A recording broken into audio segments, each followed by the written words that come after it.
તમે એ રીતે બોલો કે અર્થપૂર્ણ રહે. 5મો દિવસ, વિશ્વાસ ઘોષણા.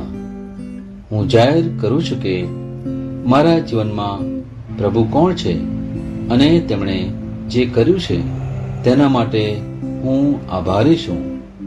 હું લોકો, તકો અને ઈશ્વરે મને જે ઉપકાર આપ્યો છે તેને હું નામંજૂર કરતો નથી. હું જાણું છું કે શું સાચું છે અને શું ખોટું નથી. મારી પાસે જે છે તેના માટે હું પ્રભુનો આભાર માનું છું અને જે નથી તેની ફરિયાદ કરતો નથી. હું દરેક દિવસને પ્રભુ તરફથી ભેટ તરીકે જોઉં છું. મારું હૃદય તેમની બધી ભલાઈ માટે વખાણ અને કૃતજ્ઞતાથી છલકાય છે. આ મારી ઘોષણા છે. દૈવી સ્વાસ્થ્ય કબૂલાત. ખ્રિસ્તનો પ્રેમ મારા જીવનમાં ચમકે છે.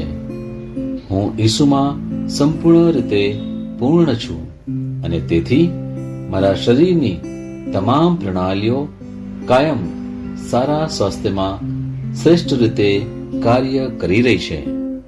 આમેન. હું જે પણ ઈસુના નામ પર બોલું તે થશે જ.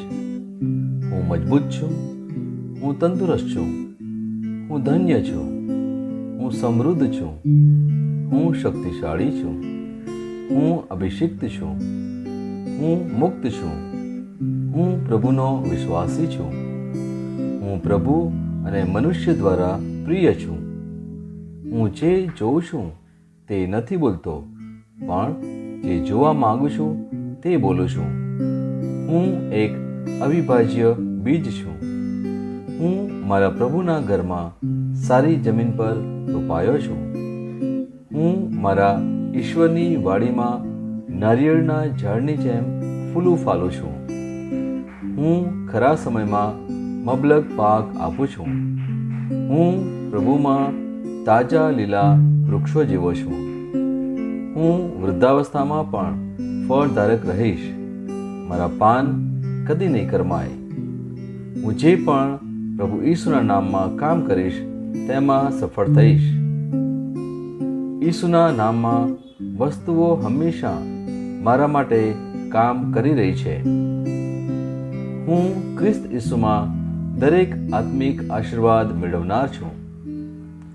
હું મારા મનને ખ્રિસ્તના મન જેવું સંપૂર્ણ થવાનું કહું છું અને તેને નિર્દેશ આપું છું કે તે પ્રભુના વચનો દ્વારા ચાલે. હું મારા રજ્જુ અને ચેતાને જીવનની વાત કરું છું. હું મારા સ્નાયુઓ અને અસ્થિબંધન માટે તાકાત બોલું છું. હું મારા હૃદય સાથે જીવન શક્તિની વાત કરું છું. હું સામાન્ય શ્વાસની પ્રક્રિયા જાળવવા માટે મારા ફેફસા અને પેશીઓ સાથે વાત કરું છું. હું મારી કિડની, યકૃત અને સ્વાદુપિંડને સંપૂર્ણ સ્વાસ્થ્ય અર્પું છું. મારા લોહીના દરેક કોષમાં જીવન છે.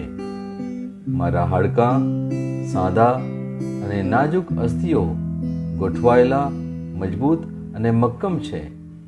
મારી આંગળીઓ ઉત્તમ રીતે કાર્ય કરે છે. મારી આંખોનું તેજ સારું છે. મારા કાન શ્રેષ્ઠ રીતે કાર્ય કરે છે. મારી ત્વચા નવા જન્મેલા બાળક અને ઈશ્વરની સુંદરતા જેવી મુલાયમ અને તંદુરસ્ત છે. મારા વાળના મૂળ સજ્જડ છે. હું મારા વાળને મજબૂત રહેવાનો આદેશ આપું છું અને જ્યાં વૃદ્ધિની જરૂર હોય ત્યાં હું વાળ ઉગવાનું કહું છું. મારા દાંત, અવાળા, જડબા, રક્તવાહિની બધું જ સ્વસ્થ, મજબૂત અને સંપૂર્ણ છે. મારા બધા હોર્મોન્સ અને ન્યુરોકેમિકલ ટ્રાન્સમીટર એકબીજા સાથે સંપૂર્ણ સુમેળમાં છે અને તેમના કાર્યોને સામાન્ય રીતે ચલાવી રહ્યા છે. મારું પાચન તંત્ર તંદુરસ્ત છે. તમામ ખોરાકને પચાવવા સક્ષમ છે. મેં તમામ પ્રકારના વ્યસનો એટલે કે આલ્કોહોલ, નિકોટિન, ડ્રગ્સ, ખાવાનું પીવાનું, ટેકનોલોજી, મીડિયા, વિલંબ, ગપસપ, આળસુ, અતિશય બળજબરીપૂર્વકની ખરીદીઓ અને પ્રભુની આજ્ઞામાં તમામ પ્રકારના ભોગવિલાસ લીધા. જેમ ઈસુ છે તેમ હું પણ છું. મારી પ્રજનન પ્રણાલી પૂરતી માત્રામાં અને સારી ગતિશીલતા દ્વારા શુક્રાણુઓનું ઉત્પાદન અને જમા કરી રહી છે. મારી પ્રજનન પ્રણાલી સમયસર ઈંડા કોષો ઉત્પન્ન કરે છે તથા જન્મ સુધી ગર્ભનું રક્ષણ અને પોષણ કરે છે. મારા અંગની દરેક પેશીઓ સંપૂર્ણ રીતે કાર્ય કરે છે અને હું મારા શરીરમાં કોઈ પણ ખામી કે ખોળખાપણને નકારું છું. મારી સંપૂર્ણ માનવ શરીર રચના અને શરીર વિજ્ઞાન ખ્રિસ્ત ઈસુમાં પૂર્ણ થયેલ છે. ઈસુના નામે હાલેલુયા, આમેન. ઈશ્વર પિતા મને પ્રેમ કરે છે, હું જાણું છું.